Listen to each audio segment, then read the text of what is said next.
seconds. Charles Barkley. Johnson around his man. Drives his Davis scores. So Lamar Jackson just Stoudemire scores.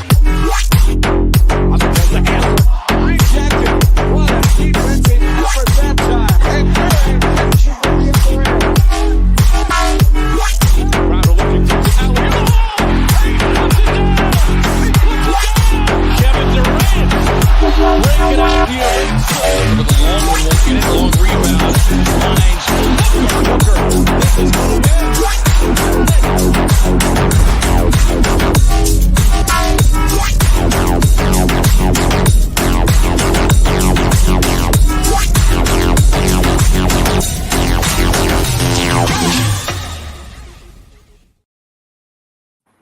Welcome in, Planeteers. I am Jake. It's been a bit again, and as we know, slow off season, but we're excited to be back with you. We got some content to talk about today.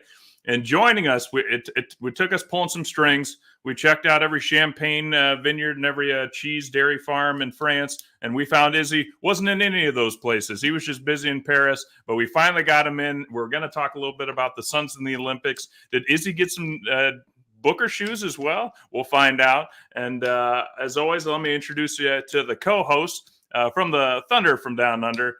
It's late where he's at, so let's help wake him up. Hamo, say hi to the people. Hi, people. What's going on, guys? It's an absolute pleasure to be back here. It's going to be a really fun episode. And, we got our main man here, Hizi from France. Can't wait to get down to it. But how you going, Jake? I'm doing well. And Mr. Has not slept in days. It's also late where he's at, but not quite as bad. It's midnight. We're just cutting into his Netflix time with the missus. But the Thriller from Manila, say hi to the people, Kev. Hey, you guys. Welcome back. Welcome back to us too. It's been a hell of a 2-week hiatus for us. So it's really good to be back. I apologize for the movements around me. I am with just some random. I am with my brother-in-law and his daughter's here. So it's a full house that we have here. I want to thank her. Kevin, I gotta stop you before we go any further. You guys, I mean, when you told me, oh man, I feel real tired before this show, but I'll do my best. And I thought, Kev, I don't think I've ever recorded a show with you where you did not have people walking around behind you, getting ready to start driving at about 3 a.m. to go up to Chocolate Mountain, wherever you guys are going to go that weekend.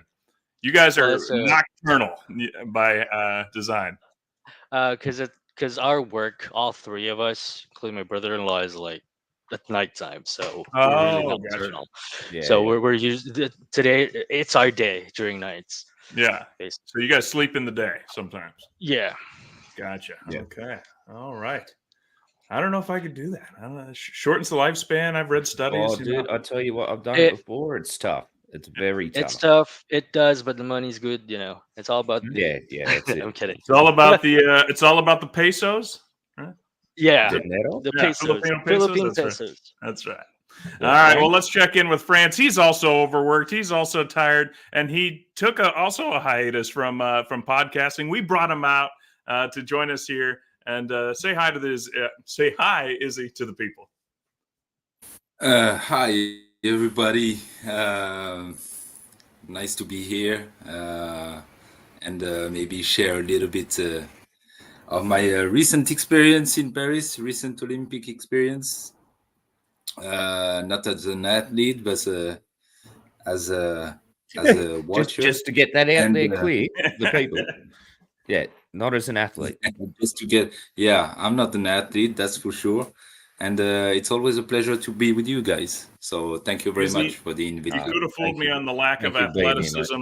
It's the manicured beard for me. It looks like something an NBA player would have as opposed to just the complete scruff that starts to show up. He looks like you made him on 2K, doesn't he? He does. Oh, my God. Yeah. Hizi is like a high-definition 2K player right now. Much better looking than Nurk. Hizi 2K. I'm going to rename Hizi 2K, that's right. You'll have to update that. Well, let's just jump right into the Olympics because it did take place a little bit ago. So it's semi old news, but we wanted to dive a little bit deeper with Izzy. And so, Izzy, talk to us about what it was like for Paris to host the Olympics. Are you glad that the traffic is back to normal?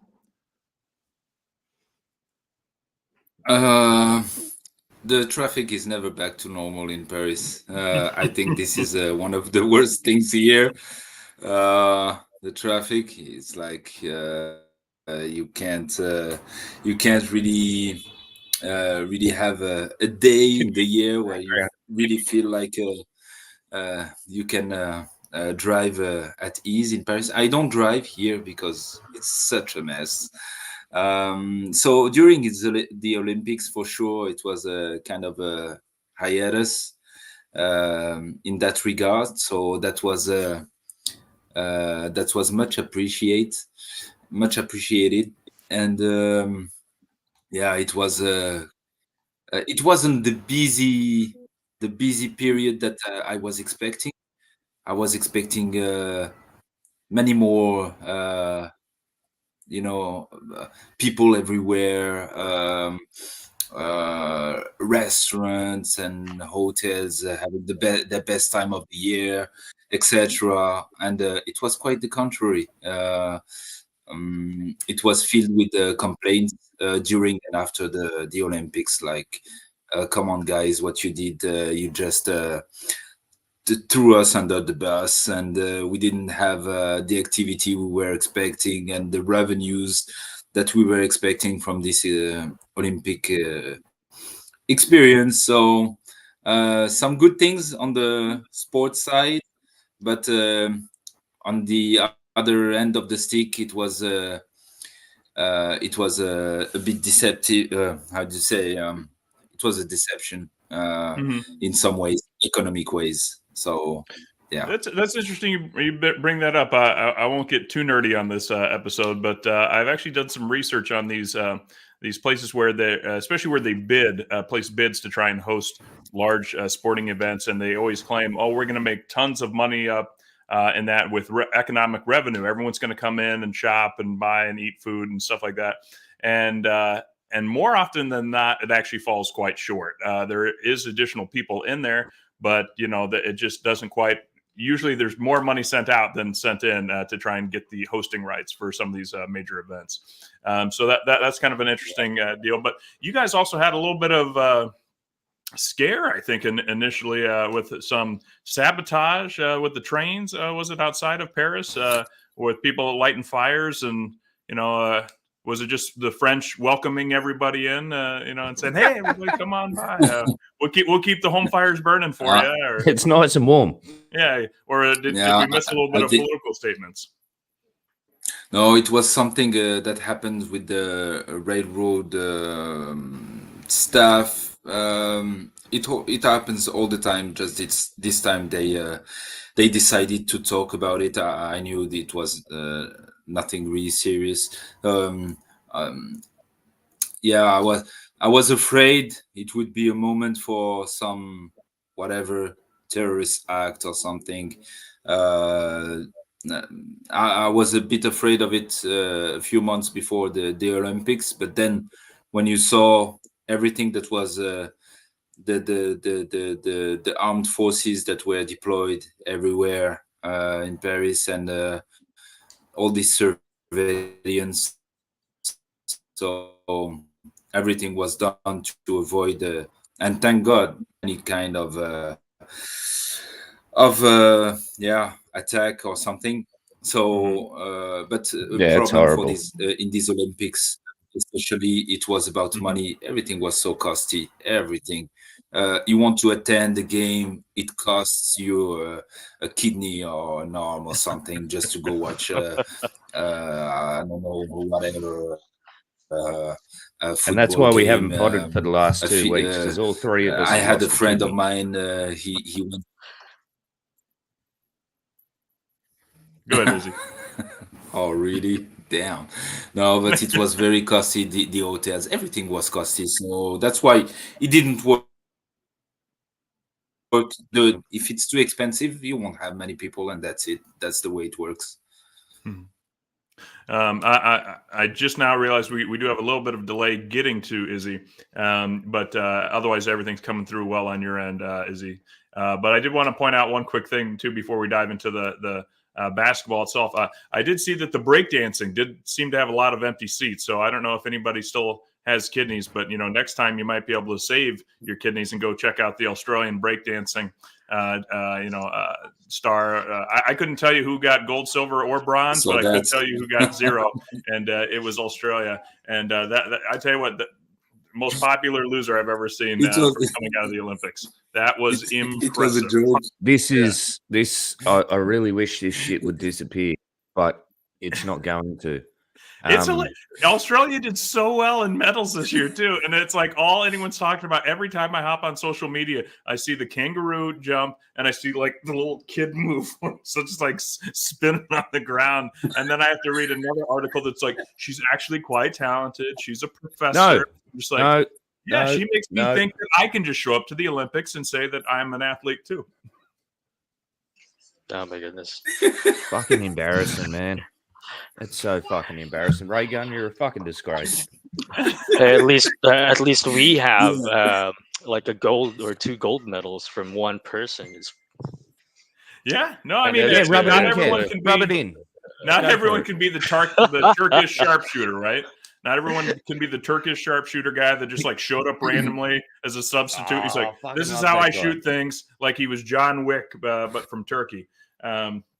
No, there are some interesting things, but the thing that I like about France from afar that I can tell is that anytime somebody's a little upset with either their pay or their time off schedule, they go and they riot with passion. It's somebody's upset at the railroad, they start fires by the railroad. Farmers are upset they're not getting the right prices for their crops. They show up with all their tractors and block Paris. Whereas everyone else is like, let's have a vote, let's have some discussions, let's have meetings and then complain. And France is like, no, we're going to shut everything down, and you're going to remember it.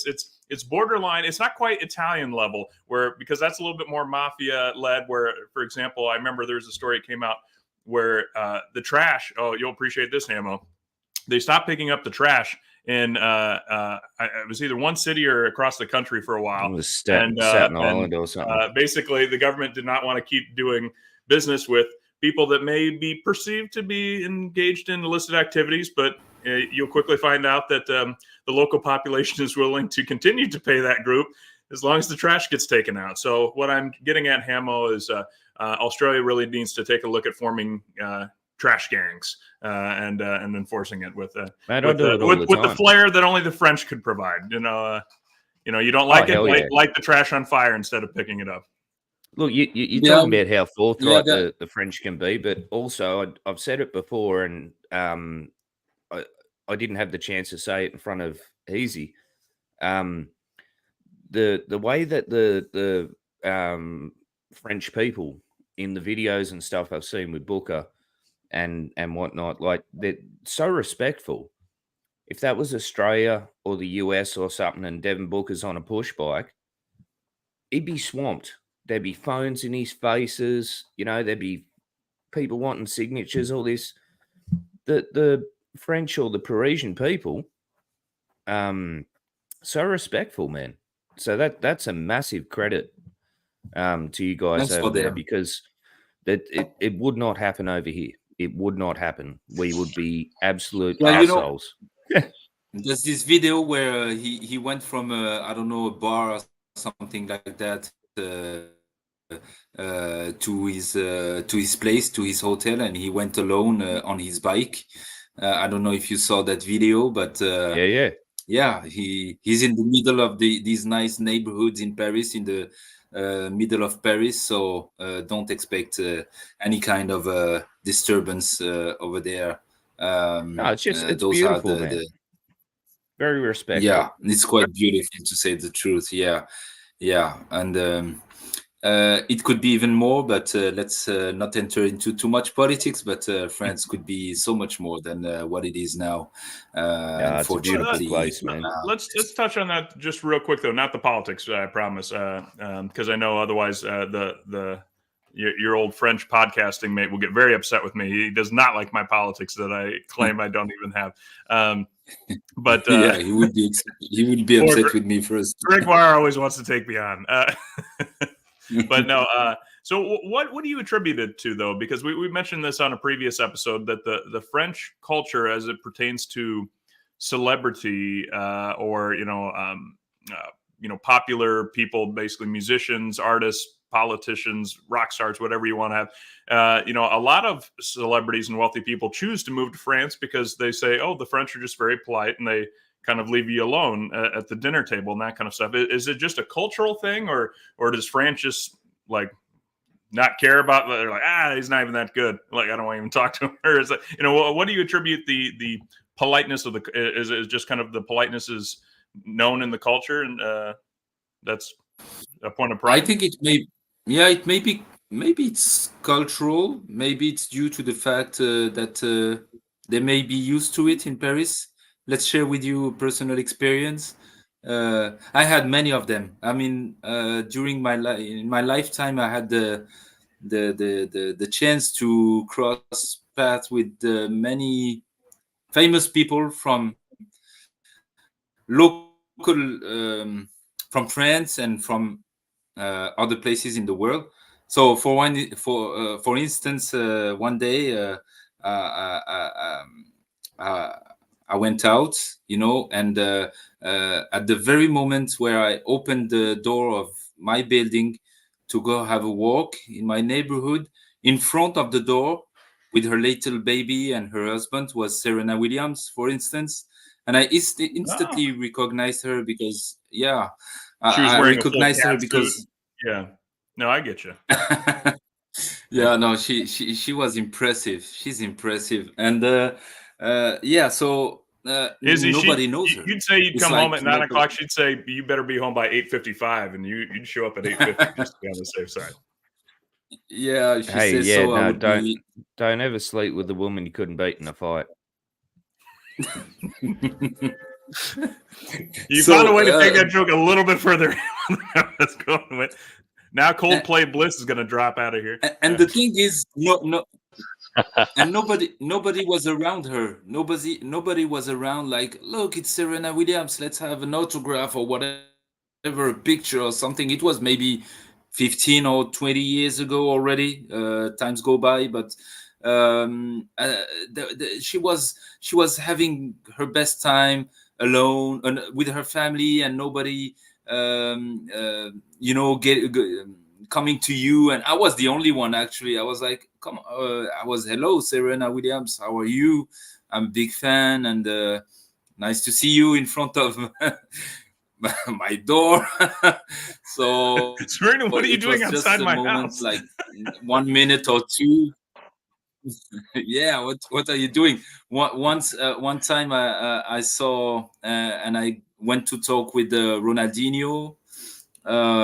It was close to home too, and other people like that, and they are always having their best time, chilling and not being annoyed by tons of people coming at them. And I don't know if people don't know them, don't recognize, or just don't want to bother them, or if it's cultural. It's a mix of everything. So they're having a good time in Paris, chilling, and Devin Booker can go have a walk in any neighborhood in Paris, and he won't be bothered. That's incredible, man. I guess if he's in Phoenix and he has the same walk, everybody would swarm to him and like, David Booker, come on, you're my man, blah blah blah, have a picture, etc. So yeah, that's how it is in Paris, guys. The city where everybody is incognito.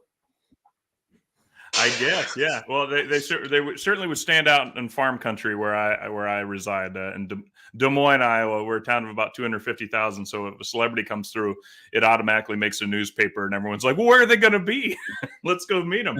But we're also very friendly in the Midwest. Our culture is usually like we'd want to see them, but we probably wouldn't bother them too much. So. Well, let's talk about, as you pointed out, Devin Booker wasn't harassed in the streets. In fact, he was going out around harassing Parisians. No, he was going around and finding basketball fans and shunning the Lakers fan and going right up to the Devin Booker guy that looked almost a little bit lost and a little shocked that he was even seeing Devin Booker. But he did come away with some of Booker's new shoes. And you didn't score yourself some as well, did you, Izzy? Or after you saw that video, you started standing out in the street? For the I will. Actually, I will. Yeah, I went to that exact place and waited for 48 hours, but unfortunately, he didn't came back. He didn't come back. That's such a shame. Yeah. Oh, that's dedication. Lucky fan. Yeah, lucky fan. You know, to be gifted this new pair of shoes by the one guy that you wear the jersey on your back. That's crazy. That happened. That doesn't happen. I mean, yeah. No. Such a nice That experience. was so cool, though, wasn't it? It's so cool He's to the watch coolest Devin one. Booker. Yeah, man. Just giving back to the people. Yeah.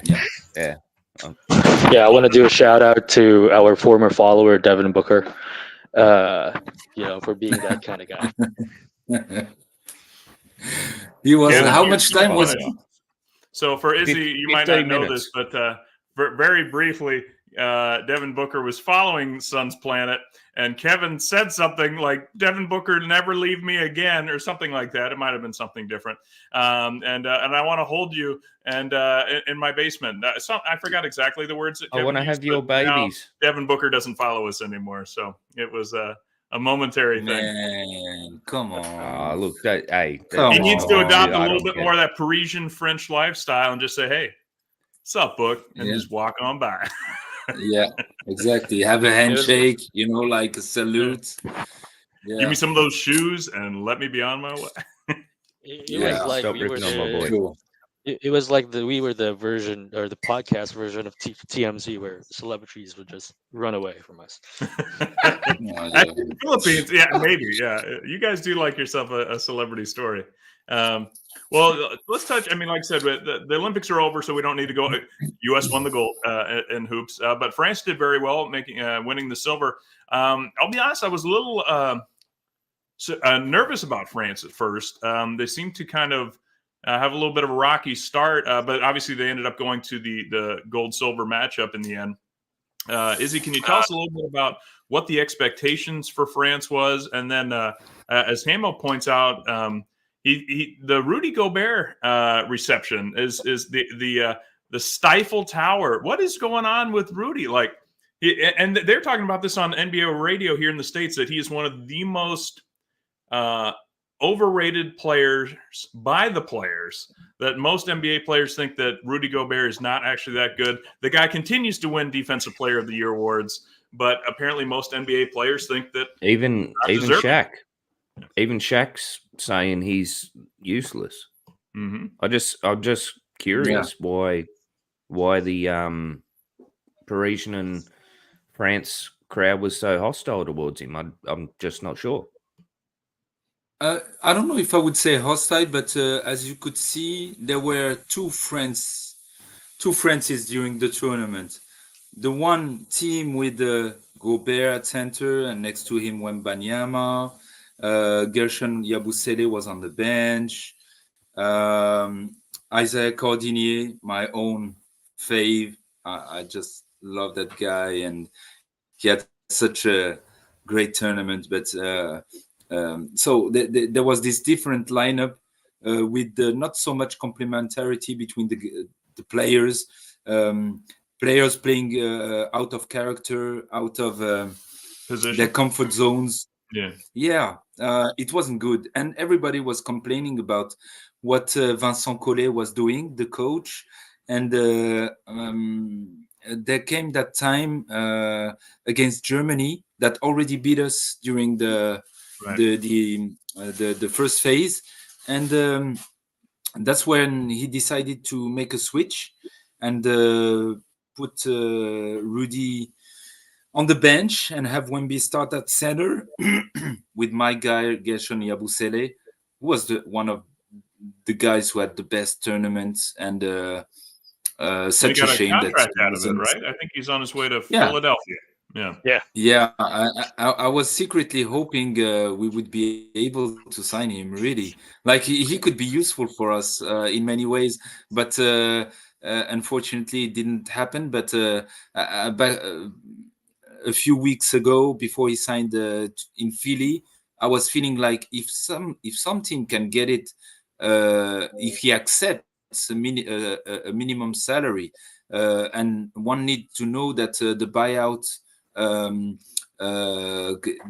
buyout for him to leave Real Madrid and go to the NBA, it's cost him money. I think it's 1.6 million, something like that. And to offer him just a minimum salary would barely cover what he would pay to his club just to get free. Yeah. So I wasn't expecting him to accept a minimum salary, but he did. And I understand the choice, Philadelphia, because he will have playing time there, and they would need him even more than what we would in Phoenix. He wasn't sure to be a starter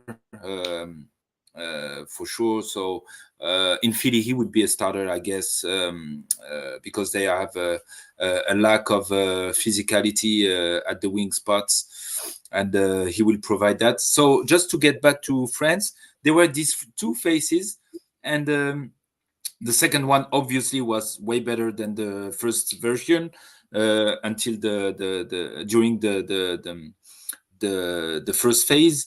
So at that point, everybody was thinking, okay, Gobert has become useless for this team because he doesn't start. He's not an offensive spark plug. He has a certain specific profile. I mean, some archetype that isn't common. He's this tall guy who can defend the paint like no one. I mean, there are only few players who can have his impact near the rim in terms of protection, but that's the only thing he really knows how to do. We say in French, he has square hands on offense. So square hands, like he can't catch the ball and do something with it. He can. So he has looks no like a Minecraft offense. character. Yeah, he's like a robot on offense. Sorry, Rudy, if you listen to us, but yeah, he seems to be a nice guy. Don't say sorry, man. Don't say sorry. Yeah, he seems to be a nice guy, and I have a friend of mine who already met him, so I know he's a nice guy. So I don't want to, as we say in French, throw the rock at him. But for this team, he's not what we need, because it was either him or what Lindsay Smith would call our sweet baby angel. So our sweet baby angel is Wembanyama. He's our guy. He's the new basketball god for French people. I mean, this guy, he can become. And remember last time we talked about it, it was a year ago, and I told you guys, this guy, he can become the best player in the NBA. He can one day become the MVP. And I don't know if you would agree with that assessment, but I really believe it. I think Wembanyama can really become the best player in the NBA in a few years. He has that in him, in terms of skills, in terms of mentality, in terms of self-drive, all this stuff. He has it all. He really he has the build. He has the mental and physical and skill-wise build to go there. And he definitely does. It's either him. Sorry. He definitely does. Yeah, he does. He does. So between him and Gobert, it's easy. No contest. You choose him. Him. So Gobert has to go to the bench. I don't know. I'm going with Rudy.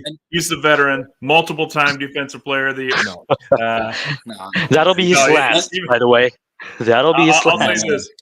He was always go down as the bloke that shut down the NBA because of my goodness. Mics, yeah. Yeah. Defensive player of the year, and he couldn't defend against the flu. Yeah, and that's a shame he did that, because it was really not funny, and it really He didn't know what he was hurt his reputation. And he's not that bad. He's not a bad guy. He he doesn't deserve all that slack. For sure, No. he's got in the NBA from players, Draymond Green and others.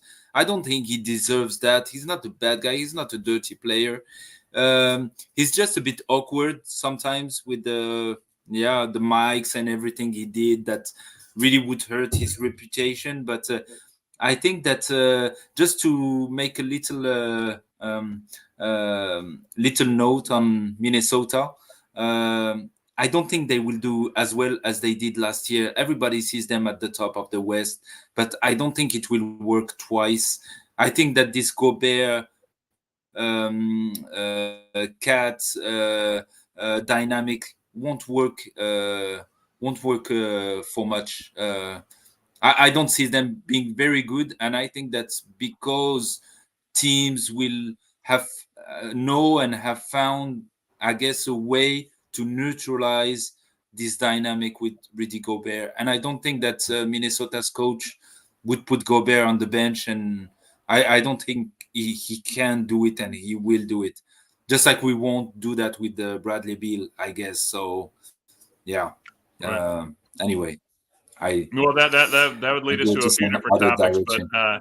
I did want to get Yeah. as Cheesy McShuttlenuts in the chat gives us a gentle ribbing to return to some of the Suns content, and so Rudy Gobert's not coming to the Suns.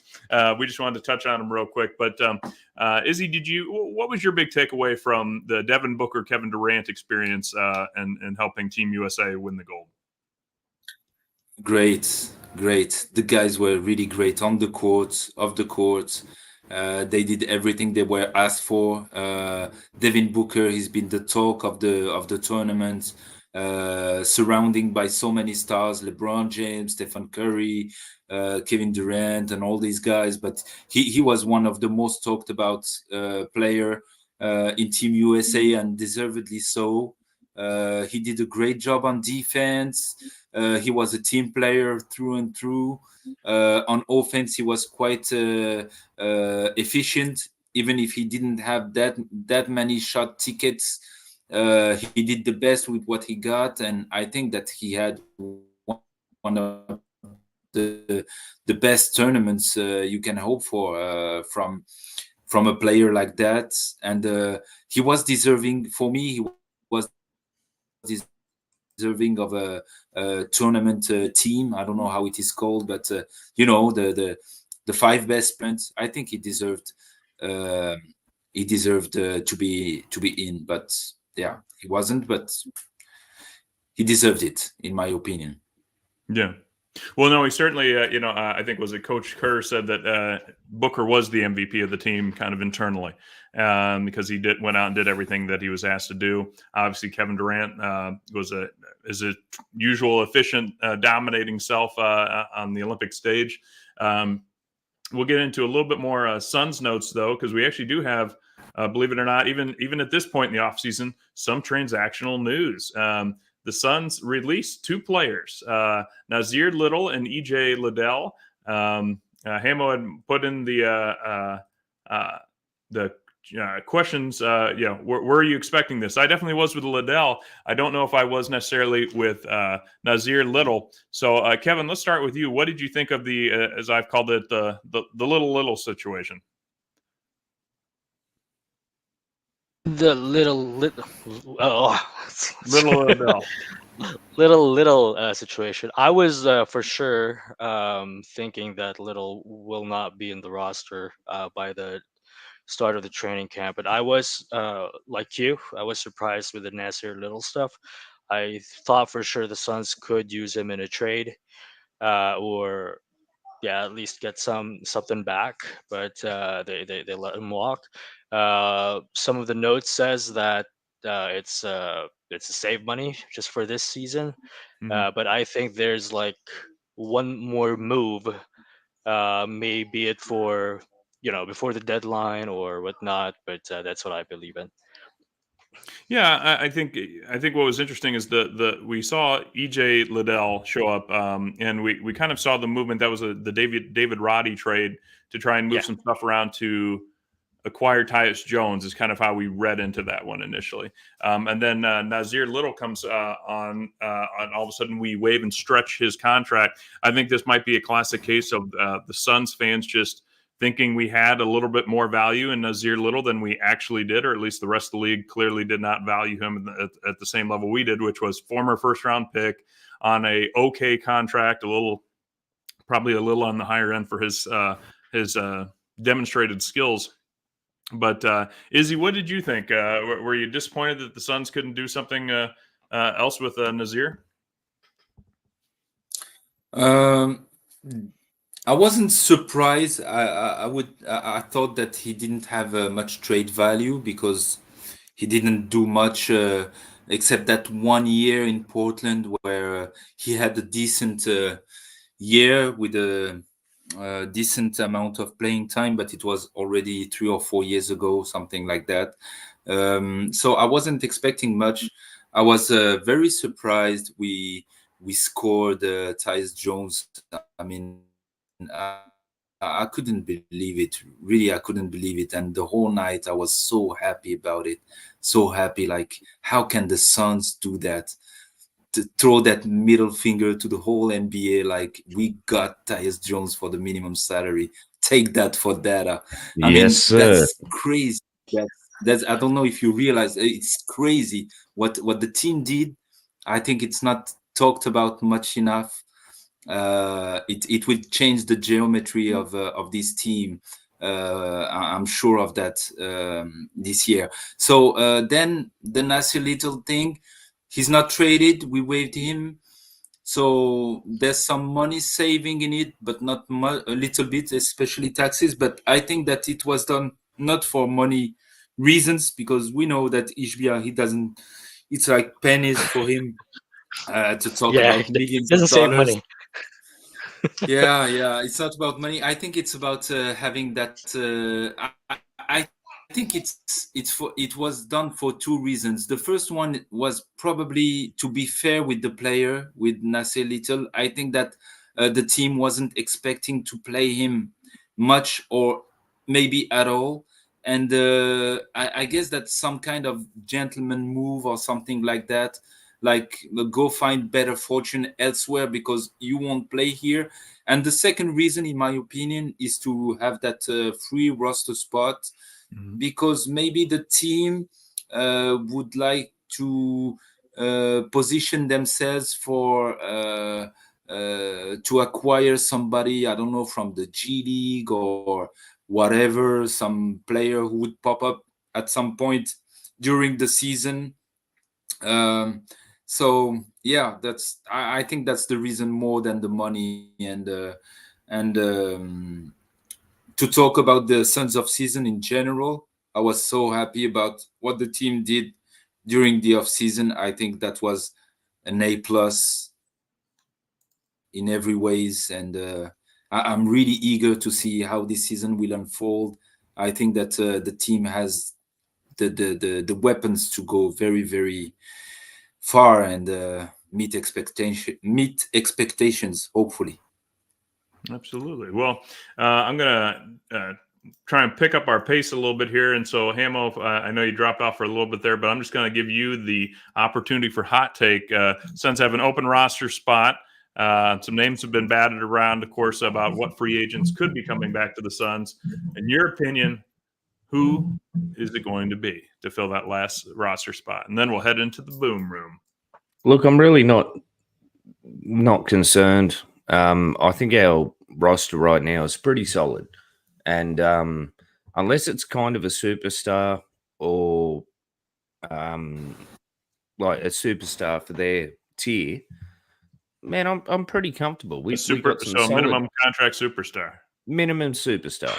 Yeah. Yeah. Like me. I like it, Tyus Jones. Like a small superstar. Tyus Jones. No, look, I'm pretty happy. We were all very happy when we signed Monte Morris, and then all of a sudden we get Tyus Jones, and everyone forgets about Monte. So, no, I'm pretty happy about where we are in terms of roster right now. Yeah, I am. Okay. Well, that didn't answer it. I like the dodge, though. I'm going to hold your feet to the fire. Who's going to be the Phoenix Sun to join this roster? I can't think of anyone, man.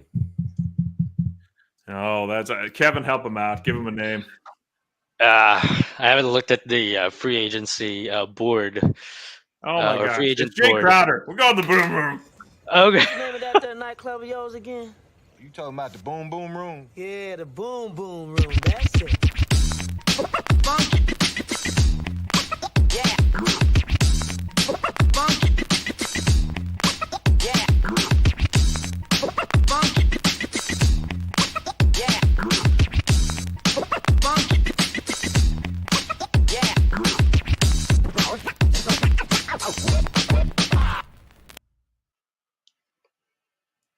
All right. And a quick stop here in the boom room because these guys apparently can't tell me who's going to be taking that last roster spot. It's or Chetty Osman. I want Chetty as well. But let's take a quick look at something that Hamo wanted to highlight, just a little feel-good story. Hell yeah. Before the Suns visit Kenya, which we were able to confirm earlier this week. But talk to us about what happened here. So everyone who's been on social media might have seen this in the last couple of days. This is a fella named Ciro. He's out of Kenya. All he's wanted for the last 3 years is a Devin Booker jersey. And somehow I've reached out to the people to try and give them their flowers so I know who to thank. But so far, all I can see is it's a blend of Suns Uni Tracker and a whole heap of other people. Devin Booker and Mikal Bridges also like this post on Twitter here, X, whatever you want to call it. I don't know what it is, man. This story just really, really reached to my heart. And I've reached out to Ciro. And, he's going to come on the Suns Planet podcast next week. And I'm super excited. So Suns Planet will be visiting Kenya with Ciro, who's going to tell us his whole story, how all of this came about, how the care package of the jerseys and stuff. And as you can, for the YouTube viewers there, you can't deny that smile, man. This guy has the absolute best smile going on right now because he is living the best life he's ever known. He's in Kenya and he's got a Devin Booker and a Mikal Bridges jersey. Ciro, I know you're listening. I can't wait to speak with you, bro. But the main reason why I wanted to bring this up in the Boom Boom Room is because the Boom Boom Room was created about around Devin Booker and what him and his crew will be talking about this week. And I'm sure that Devin Booker is sitting back, being happy, knowing that he's done something awesome. However he was involved in this, but it's more about putting a highlight on the Phoenix Suns community because this is who we are. This is what we do. This is Suns Planet. So yes, I needed to highlight this, and yes, everyone needs to tune in next week and talk with Ciro. It's going to be epic. Kevin, what do you know about Kenya? I don't know squat about Kenya, to be honest. Okay. Do you know much about Kenya? I know that there are many Kenyans out there. And I also know that they are one of just like Filipinos. No, there's a lot of them. There's a lot of them out there. A lot of white people too. Yeah. Hamo, give us a random fact about Kenya. They have some of the world's best. World's best what? Yes. Oh, the words. I would say they have some of the world's best runners. 5,000, 10,000 meters. Sure. They are so well trained, and I don't know, genetically speaking, they are otherworldly in that sense that you cannot compete with these guys for whatever reasons on that field. Yeah, they quick, and they have that stamina and everything. So they are known for that. And then Kenya is in that region of Africa that I don't know anything about because I've never been there. Eastern Africa, and hopefully someday soon I can go and visit some other African's country on that side of the continent. But Hell yeah. first of all, there's some Asian trips on the way. But after that, I guess that Africa may be some destination, and United States too. Yeah. Hopefully, in the next few years, I want to go there. I Is want the to. I want Random Philippines to. in fact your about Kenya. list? He said Ready? Asians, Is Kev. he? Get over it. Random Oh fact yeah, about Kenya. He'll and come do some Philippines look great. karaoke with you. Oh yeah, we are. The random fact about Kenya is Kenya actually But 43rd best internet in the world. Yes, I'll look that up. Yes, you did. That's right. Kenya has better internet than Hamo, so we're very excited to speak with Ciro next week Fucking to A. see if that's actually the case. And if so, we'll remove Hamo and boost Kenya up to main co-hosting duties Yep. for a little bit more stable Totally internet understand. connection. Totally understand. No, well, it sounds like it's a great opportunity because it sounds like a lot of us don't know much about Kenya, except No, that it's there's a awesome, lot of man. them. They run fast, great stamina, and they have great internet. So all I know is I get tired running around my house. It's I'm certainly not Kenyan. That's what I can mention here. Well, slipping back out of the boom room, let's get back into some show notes. And I'm actually going to go a little bit out of order because I think this is a little bit. We'll leave the hot debates to wrap the show. But so first off, to kick us off, Sir Charles, the round mound of rebound was recently on the Bill Simmons podcast. Many of you probably have already seen it, but he had his little viral moment in Sunsdom where he said that. Kevin Durant, again, is not the leader. He might be the better player, but he's not the leader. And he says he doesn't want to be the leader, so that Devin Booker needs to be the leader. And he said that's what plagued the Suns last year. So that will be the topic for this segment. Should Devin Booker be the leader? Should somebody else be the leader? Is that what was actually plaguing this team? Kind of a lack of identity, a lack of leadership last year. And who wants to take this on first? Any volunteers? Go, I'll Kev. go. I think Sir Charles is definitely correct here. Devin Booker is the only person or player on that finals run. Correct me if I'm wrong, but I think he is Until we the get only Jay player Crowder. that's left there. Until we get Jay Crowder for that last spot. And I remember when we did the pod right after the sweep, when John Voida highlighted a comment from one of our viewers that Devin Booker kind of had a lackadaisical approach that came off the influence of Katie, right? And no offense to Katie, he's a really great player, but I think that comment was 100% correct. So I would like to see Devin Booker to take more on the lead this year. He may not be the best player on that team, but he's certainly the most tenured player on that team, and he's a great player, right? People will listen to him, and I think I love when we had Chris Paul, right? Because certainly the intensity and all the leadership kind of rubbed into Booker, and it just sucks that that kind of sucked out of him when Katie arrived. But again, no offense to Katie because he just want to play ball and he's good at it. But Book needs to really take the lead this year if we're gonna get somewhere. Okay. What do you guys think? Well, I mean, Kevin Durant, and I'm not going to word this correctly. Kevin, if you're listening, I'm sorry. He's always been a better number two.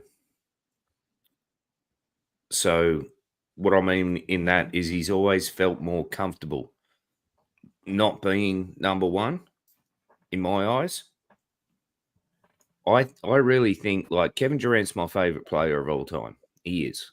The things he can do is just incredible for his size. The way he moves, the way he can move the ball, the way he can do everything is absolutely incredible. But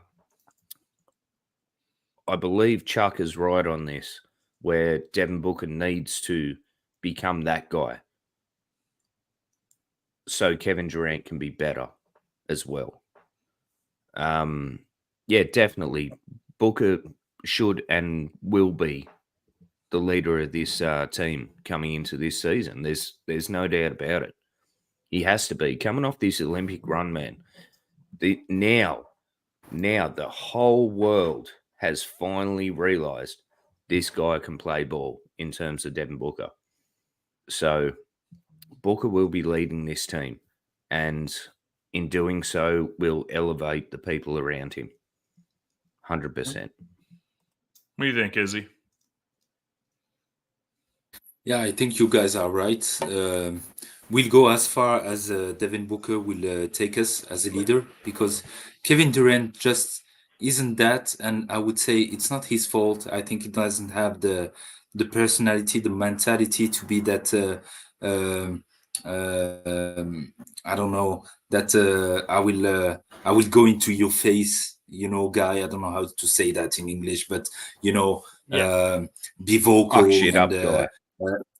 yeah, fuck shit up and stuff like that. So it devolves on Devin Booker, who has it in him. I think that Devin would differ too much in years past, especially last year, because he admires Kevin Durant and he, deferred to him so much as this all-time guy. He wouldn't take too much space, I think, because of that. But I think I'm not in Booker's head, but I think that he realized that he needs to be more of a leader for this team, and I also think he will do it. He has the charisma, he has the words, he has the attitude, and he has what it takes on the court to be respected. So I think that he can be that leader. I will make a parallel with our favorite guy, Luka Doncic. Let's call it this way. But the parallel is that uh, Luka Doncic, he's such a great player. We know that he's a great player. But he had that Luka's a one hoe. default, and he still has it, but to a lesser extent. Yeah, he would complain so much to the referees, and he would take things personally instead of taking them for the team. I don't know how to explain, but he changed his attitude this last year. I don't know if you've noticed it, but Luka Doncic has changed a little bit his attitude on the court and off the court last year, and for quite good results, because they went to the finals, and they can be a team to be reckoned with for several years to come in the West. And I think that Booker, he used to have the same tendency to really focus too much on the play referees, and not enough, not caring. It's not care, but not putting his full attention to the team and Focused. what it Yeah. needs to go forward and be a leader. So I think that Booker will have the same kind of season this year as Luka Doncic had last year in terms of leading his team. Yeah, so I think that it will happen this year. I'm confident about that. You guys are all wrong. It's this guy. My name is what? My name is my name is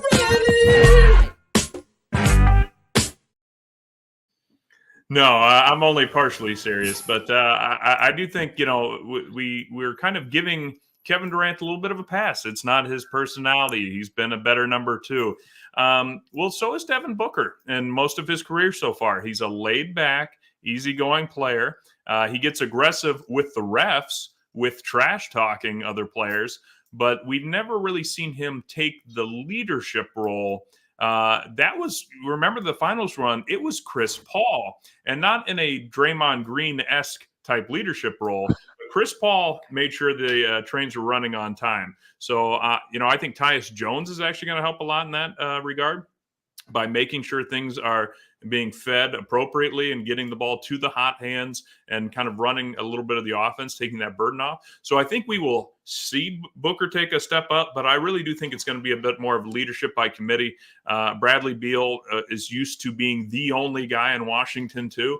And so he kind of is a little bit like that Booker type player where we need to see both of them step up. Beal is not as good of a player as Booker, of course.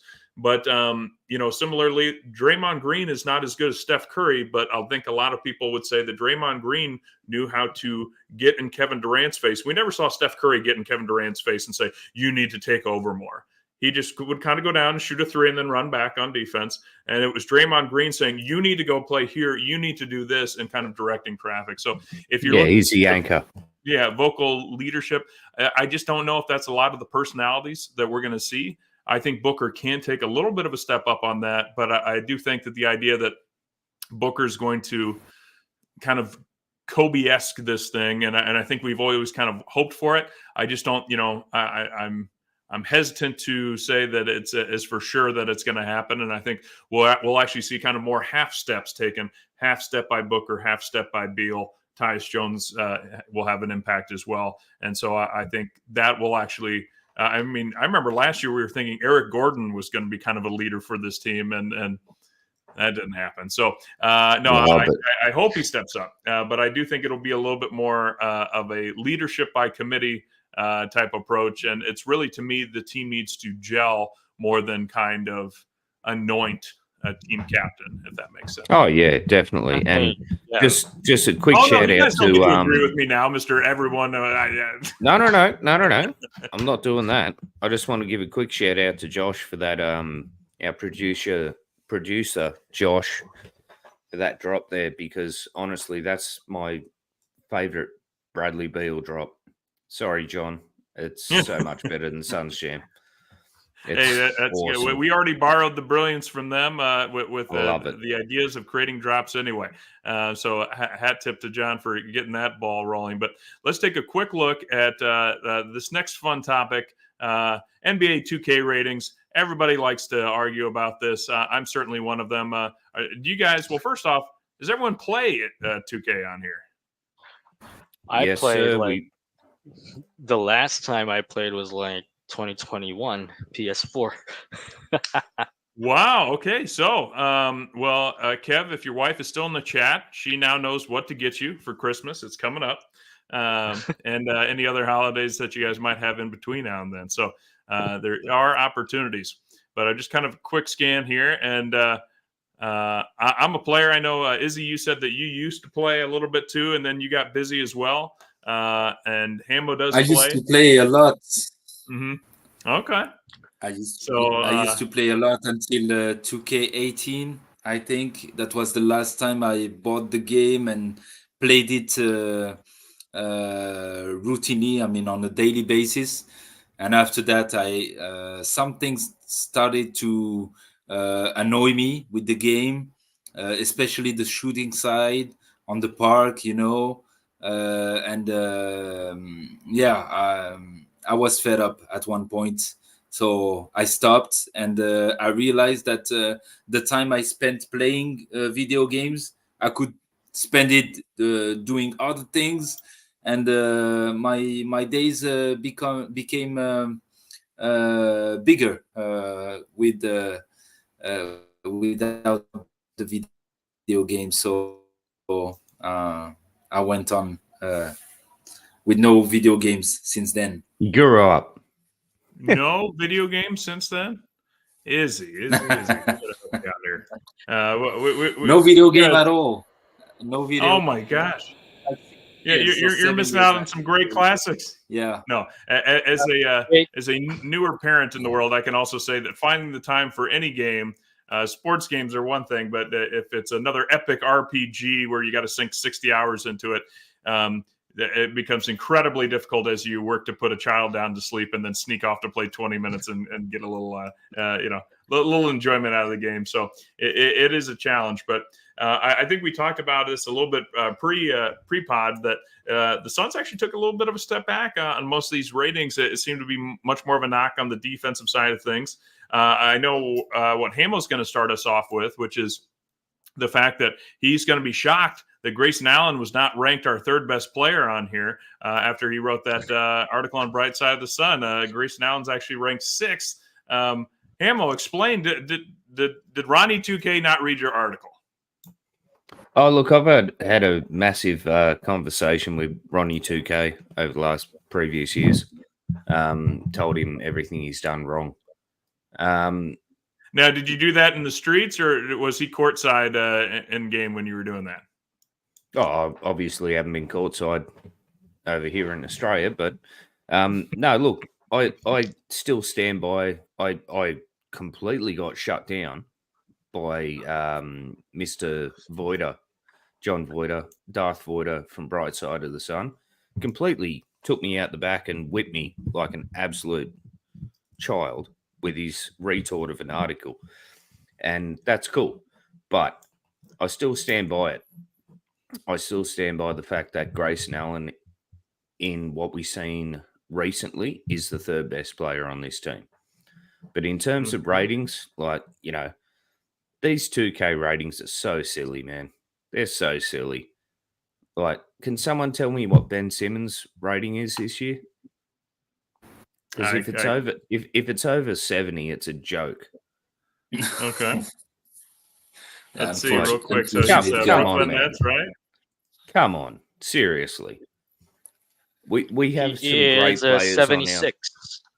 76 overall. All right, I'm done That's with not bad. podcasting. I'm done with social media. I'm done with everything. If Ben Simmons is over 70, fuck this shit. Seriously? It's 76. 76. Oh my god. He's a former top 15 player. He was making the He's a All former NBA teams. fuckwit. No, sorry. I'm going too hard. No. Well, let me back us up a little bit here. You know, everyone can see the ratings on the screens here a little bit. Like I mentioned, they kind of knocked us a little bit, took us a half step back in some categories. However, Kevin Durant and Grayson Allen are ranked in the top 3 for 3-point shooting, interestingly enough. Steph Curry is number 1 overall, followed by Grayson, who led the league last year. Kevin Durant, who I think we all would love to actually shoot more threes. And let's not let more Viagra ads pop up on here. I think. What's that?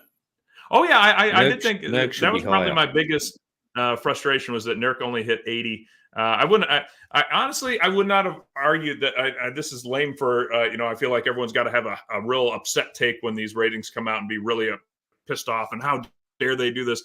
I really think that most of our guys just need a point or two more. I don't feel like it was all that far off. I think Tyus Jones would probably need the biggest boost, maybe to an 80 or 81. Yeah, Tyus Jones is that would probably be my biggest hiccup. But Nurk should be a notch above. I would move Booker maybe a notch more, higher. Let's see. Let's take a look at kind of the backups. Mason, I think that's kind of actually high for Mason. I like that he hit 77. Monty Morris, 75. Bull 75. I can't believe Bull's at a 75.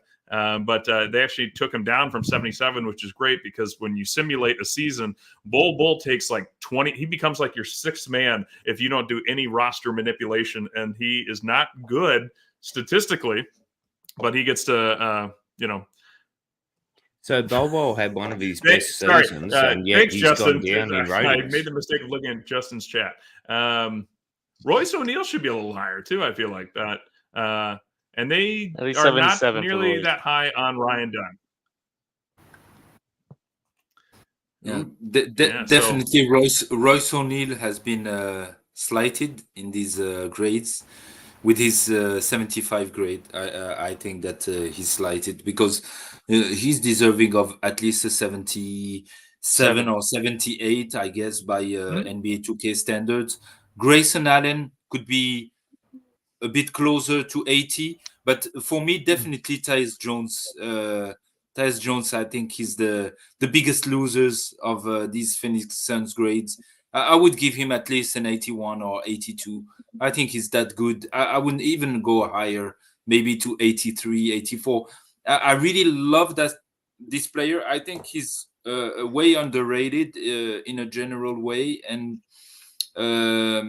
yeah, he will show the NBA next year why he's that underestimated player. Because I mean, he's a savvy player as there isn't.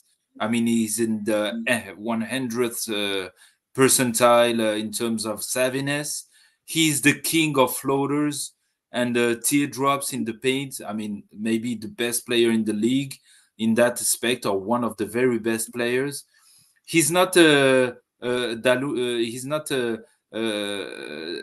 he's trying on defense. He's not a great defender, but he's trying, and sometimes he does a good job getting deflections and fighting through screens. So I think that yeah, he's been slighted here. I would give him at least an 81. Okay. Well, let me ask you real quick, Izzy, because I don't think we've gotten your hot take on this yet. But Hamo wrote a very persuasive article on Bright Side of the Sun, claiming that after Kevin Durant and Devin Booker, Grayson Allen is the Phoenix Suns' third best player. And that poll on that article had just over 50%, I believe it was 52, 53% at the end, agreed with him. Following that, John Voida, the managing editor of Bright Side of the Sun, said, no, absolutely not. He's not the third best. And he laid out an article explaining it. And then I believe that was something like over 70% agreed that, no, Grayson Allen is not the third best player. So where do you fall? Is Grayson Allen the third best player, or is Bradley Beal still our third best player? But are we talking about 2003 to 2023-24 Grayson Allen, or the stoked version of this year? The Hulk who's joining the team? Which one? Which version? Because this version, I think he's gonna break some ribs out there on the court. He's so stoked, man. He's yoked. So yeah, I think that Grayson Allen is definitely one of our best players. Now he's walking the line. One of our best players, but is he number 3? No, go for it. Go for it. In terms of what he brings to the table compared to his salary, he's one of the very best. No. That was brought up actually on John Voida's articles, that you can't just knock somebody because he makes more money and say that he's not good. Who is the overall?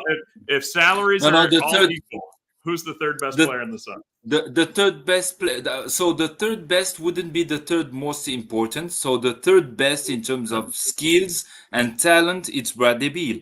So for me, there's no debate on that. He's the third most skilled player on the team. But the third most important player, I would say it's definitely between Yusuf Nurkic and now Tyus Jones, in my opinion.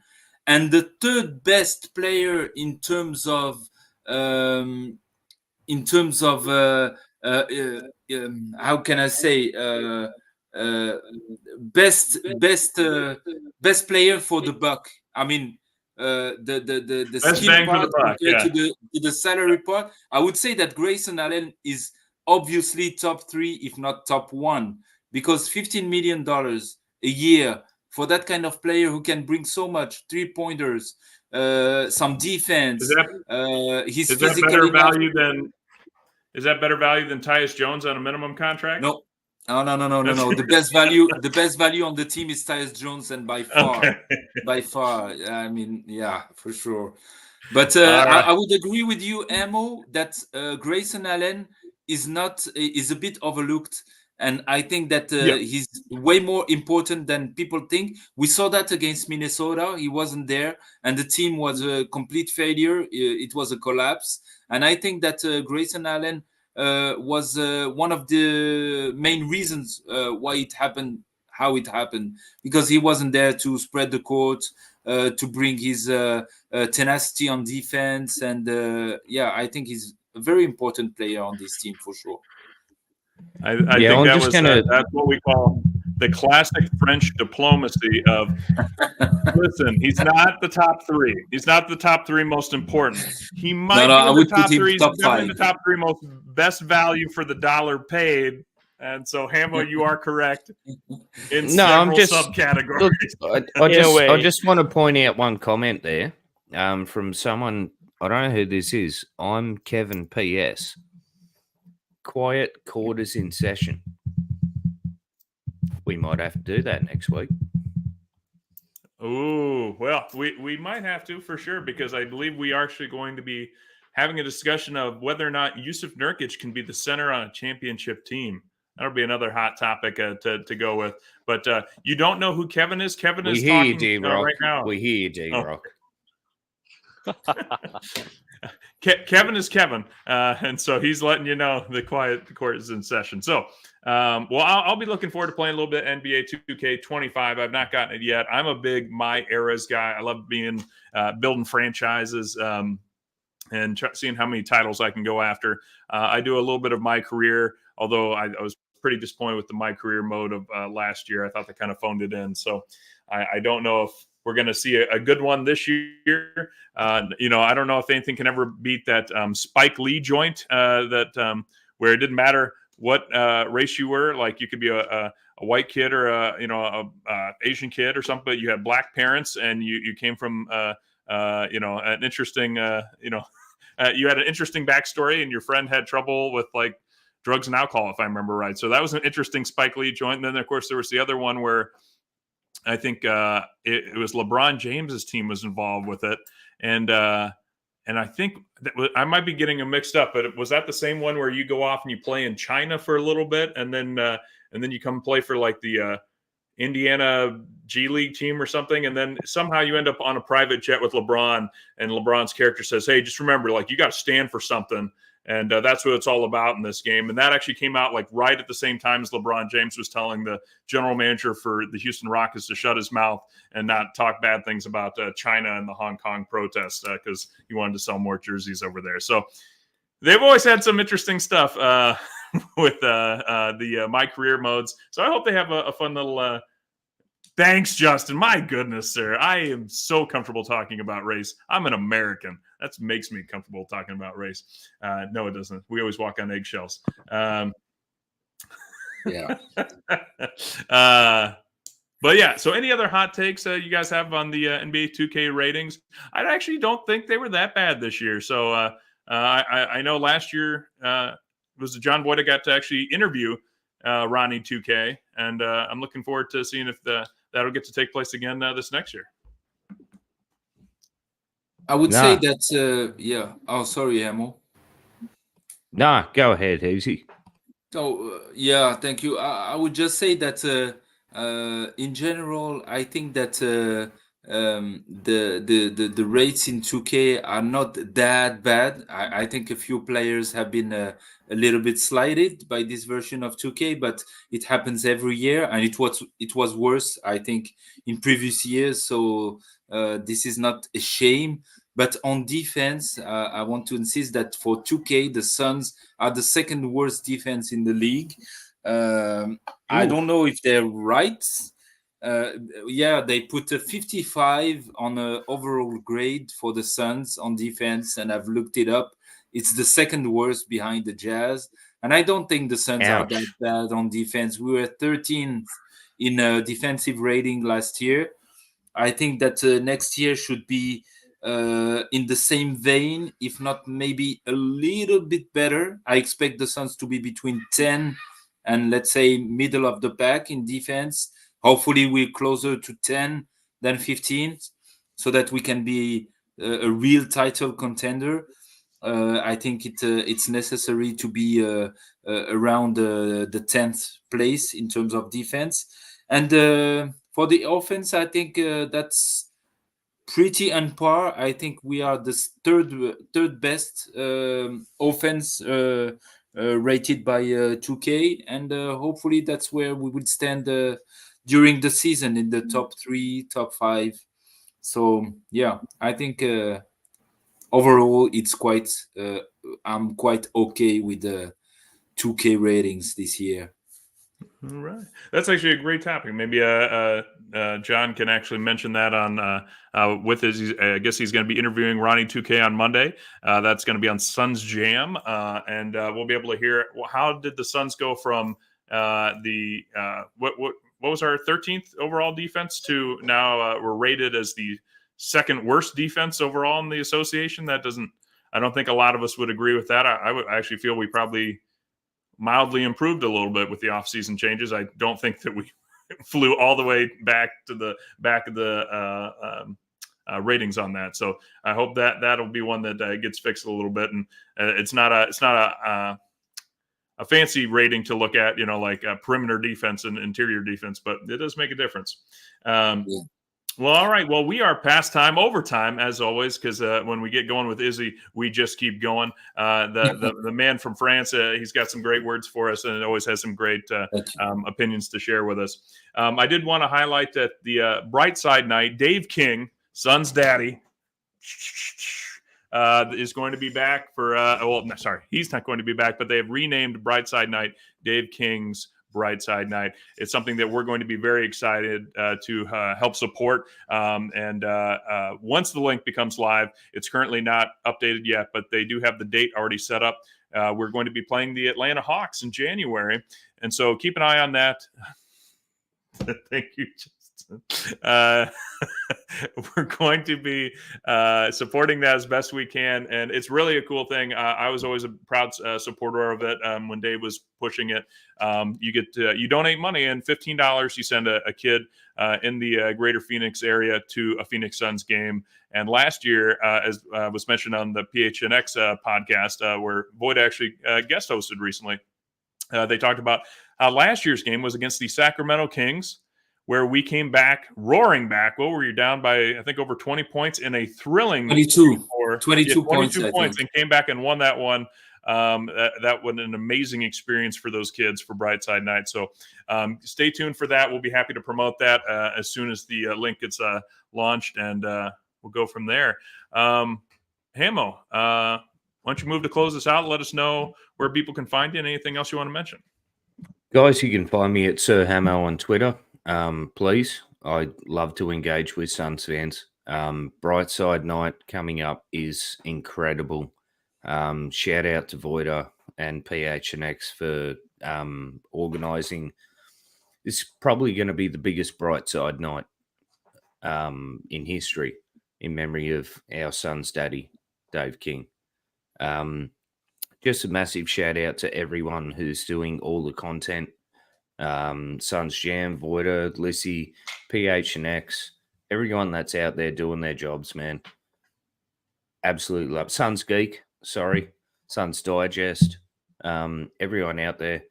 Guys, the Valley Oop, podcast in Francais. Suns Chile. Yeah. Everyone. My guy, Ciro from Kenya. This is going to be an amazing year, guys, and I'm just very excited to be part of this. So thank you all. Thank you, Hamo. And Kev, stop telling your brother-in-law or your wife what you're doing, and tell us where the people can find you. No, it was the kids. Directing traffic like Tyus Jones, true leadership. Oh, yes, I am. Yeah, so you guys can find me at I'm Kevin PS over at X, and it'll be my first Brightside. What was it? Brightside Night. Dave King's Brightside Night. Brightside Night. So that'll be my first, and hopefully not the last one. Come and support. And thank you, John, for the kind words, and thank you to Hizi as well. As you can hear, that's my kid crying for me. Thanks, Kevin. And Izzy, I know you're taking a break with the French podcast, but if people can parlez-vous français, where could they find you? If they talk French, they can, of course, listen to Value Podcast. My friends Rodolphe, Grégoire, and Malo will give them everything they need Suns related in French. So at Valley Hoop, Valley Hoop. On my end, it's busy days right now these days, so I'm not on Twitter as much as I would like to, and I don't listen to podcasts as much as I would like to, but hopefully in the next few weeks, months, I will be able to catch up a little bit more with you guys, with many other sources I really like to listen to. And so, yeah, I just want to say that hopefully in the next few weeks I can get in contact with our man, John Voida, and try to bring something fresh, something new to the bright side.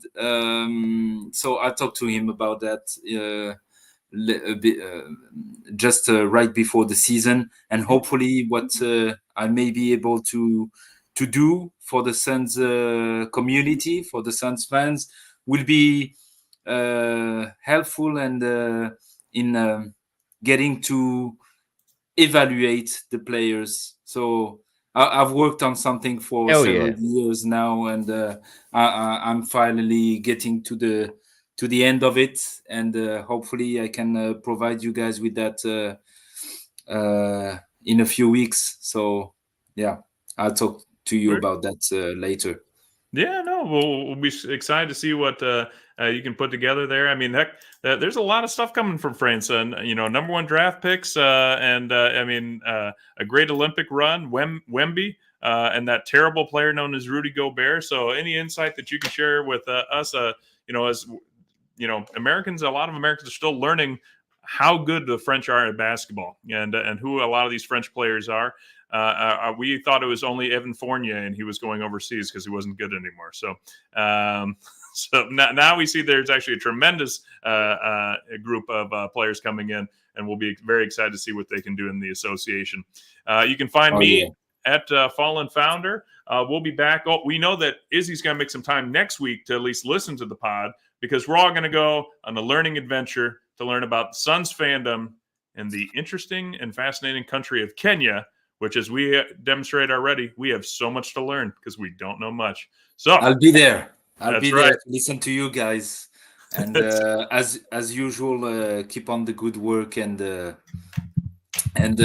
you bring a little bit more brightness to this fabulous Suns community. So thank you for your dedication and the fun you bring to the game.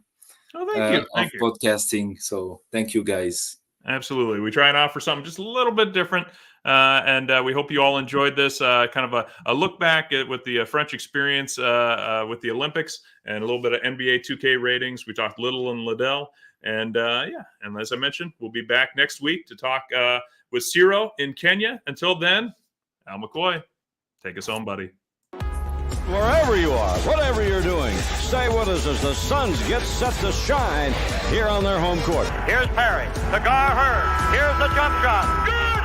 It's good! Al McCoy with you courtside. Bumped up a three. Shazam! He ties it. Hey, DA. Al and Tim up here. Happy birthday! Right. Yeah. I know it's the moment. Happy birthday, baby! Here's Cameron Payne out on top. Durant, three-pointer straight away. Shazam! I just want to take this opportunity to thank everyone in this arena this afternoon, to all of those that are watching and listening on radio and TV. Thank you for allowing me to tell the story of the Suns for 51 great years. That pretty much wraps things up here. And for one last time, this is Al McCoy saying thanks for being there. Thanks for being with us tonight. And from the Footprint Center here in downtown Phoenix, we'll just say so long for now.